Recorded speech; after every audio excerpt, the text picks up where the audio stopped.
Behind the marble facades and golden statues of imperial Rome lay secrets so scandalous, so utterly destructive, that they would topple dynasties that had ruled for centuries.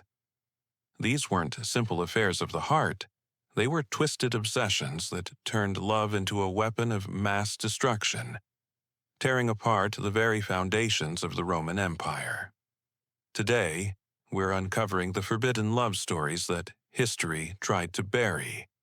Tales of emperors who chose passion over power, empresses who seduced their way to the throne, and forbidden romances that sparked civil wars and brought mighty dynasties crashing down in flames.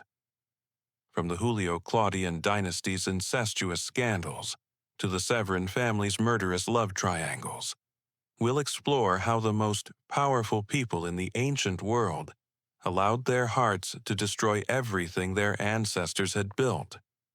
These are the love affairs that didn't just break hearts, they broke empires. Before we dive into these tales of passion and destruction, hit subscribe so you don't miss our next journey into history's most scandalous secrets.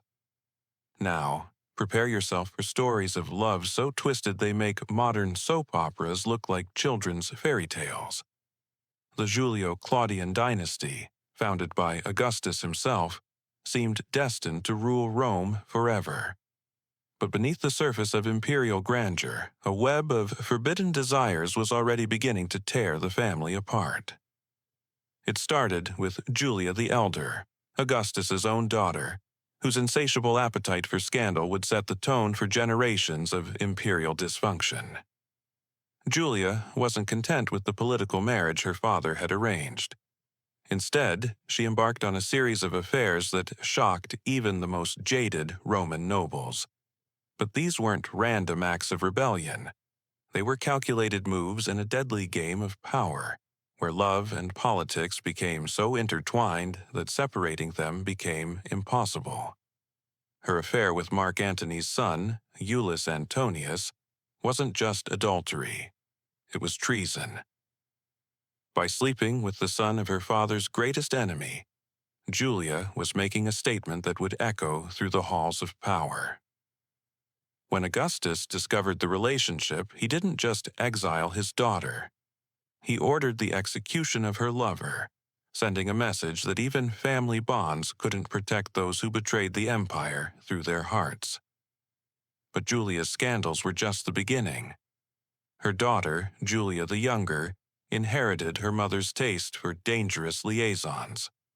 Her affair with Decimus Junius Silanus led to another imperial exile, proving that the curse of destructive love had passed to the next generation like a hereditary disease. The real destruction began with Agrippina the Younger, a woman whose ambitions were matched only by her willingness to use love as a weapon.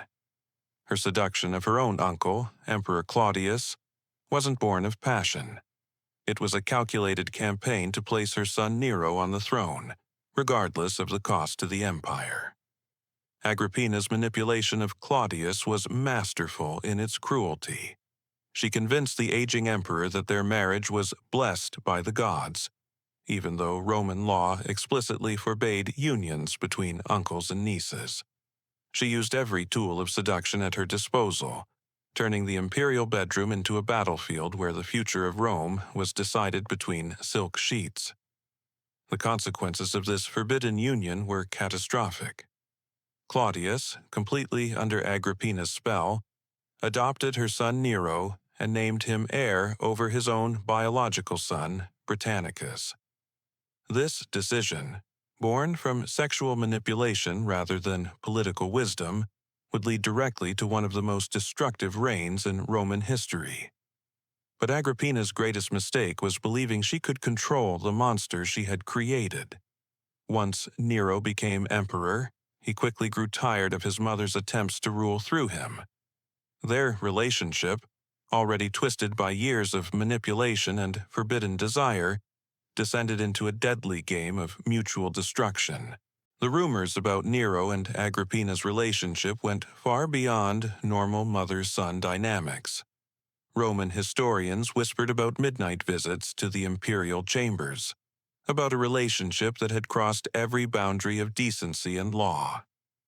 Whether these rumors were true or simply political propaganda, they revealed how completely the imperial family had abandoned any pretense of moral authority. Nero's solution to his mother problem was characteristically extreme. He arranged for her assassination, but not before their twisted relationship had already poisoned the entire imperial court. The Julio-Claudian dynasty, once the pride of Rome, had become a cautionary tale about the dangers of mixing love, power, and family in the same deadly cocktail. The Flavian dynasty that followed seemed determined to restore dignity to the imperial throne.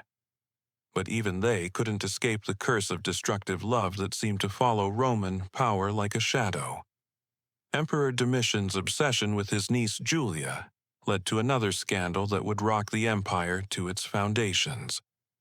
Domitian's affair with Julia wasn't just morally reprehensible, it was politically disastrous. Julia was married to Titus Flavius Sabinus, making her adultery with the emperor a direct insult to one of Rome's most powerful families. When Julia died from a forced abortion of Domitian's child, the scandal became a rallying point for the emperor's enemies.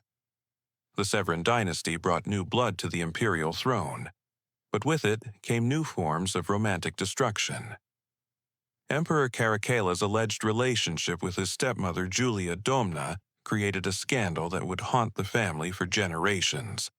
But it was his brother Gaeta who would pay the ultimate price for the family's twisted dynamics. The love triangle between Caracalla, Gaeta, and Julia Domna wasn't just a family drama, it was a political crisis that threatened to tear the empire apart. Both brothers claimed to love their stepmother, but their rivalry went far beyond simple jealousy. It was a battle for the soul of the empire, fought in bedrooms and bathhouses rather than on traditional battlefields. Caracalla's solution was as brutal as it was effective. He murdered his brother Gaeta in their mother's arms, claiming that Gaeta had been plotting against him. But those close to the imperial family knew the truth. This was a crime of passion, born from a love triangle that had spiraled completely out of control. Julia Domna's response to her stepson's murder revealed the true depths of the family's dysfunction. Rather than seeking justice for Gaeta, she continued her relationship with Caracalla, becoming his closest advisor and confidant. Their partnership, built on blood and forbidden desire, would define the remainder of Caracalla's reign. The most destructive love affair in Roman history belonged to Emperor Elagabalus, whose romantic obsessions would bring the Severan dynasty to its knees. Elagabalus didn't just have affairs. He collected lovers like trophies, regardless of their gender, social status, or existing marriages. His marriage to Aquilia Severa, a Vestal Virgin, wasn't just scandalous, it was sacrilegious. Vestal virgins were considered sacred to the goddess Vesta, and their violation was believed to bring divine punishment upon the entire empire. By forcing Aquilia into marriage, Elagabalus was essentially declaring war on the gods themselves. But Elagabalus's most destructive relationship was with his charioteer lover, Heracles. This wasn't just a same-sex affair, it was a complete inversion of Roman social order. Elagabalus, the most powerful man in the world, publicly submitted to a former slave, calling him his husband and master. The emperor's obsession with Heracles led to increasingly erratic behavior that terrified the Roman elite. He appointed his lover to high government positions, showered him with wealth and titles, and even considered making him heir to the throne. The idea that a former charioteer might one day rule the Roman Empire was more than the establishment could bear. The Praetorian Guard's assassination of Elagabalus in 222 AD wasn't just a political coup, it was a desperate attempt to save the empire from complete moral collapse. The emperor's twisted love affairs had so thoroughly corrupted the imperial court that only violence could restore order. The pattern repeated itself throughout Roman history. Emperor Gallienus's affair with his brother's wife led to a civil war that lasted for years. Emperor Probus's romantic entanglements with foreign queens created diplomatic crises that weakened Rome's borders. Time and again, the empire's most powerful leaders allowed their hearts to override their judgment, with catastrophic results. What made these love affairs so destructive wasn't just their scandalous nature. It was how they revealed the fundamental weakness at the heart of imperial power.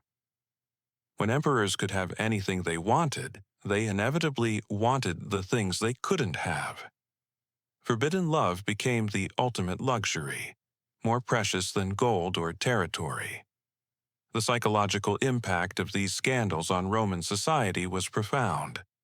Citizens who had been taught to revere their emperors as living gods were forced to confront the reality that their leaders were often the most morally corrupt people in the empire. The cognitive dissonance between imperial propaganda and imperial behavior created a crisis of faith that would never fully heal. The economic cost of these romantic disasters was staggering. Civil wars fought over love affairs drained the imperial treasury. Diplomatic relationships were destroyed by imperial infidelities. Trade routes were disrupted by succession crises born from bedroom politics. Love, it turned out, was one of the most expensive luxuries the empire could afford. The military consequences were equally severe. Soldiers who had sworn loyalty to the emperor found themselves choosing sides in conflicts that had nothing to do with Rome's strategic interests.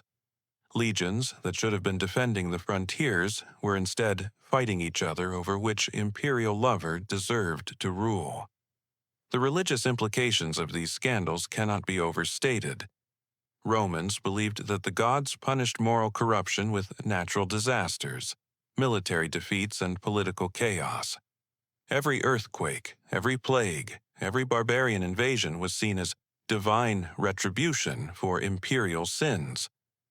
The emperor's love affairs weren't just personal failings. They were existential threats to the empire's relationship with the divine. Modern historians have struggled to separate fact from fiction in these ancient love stories.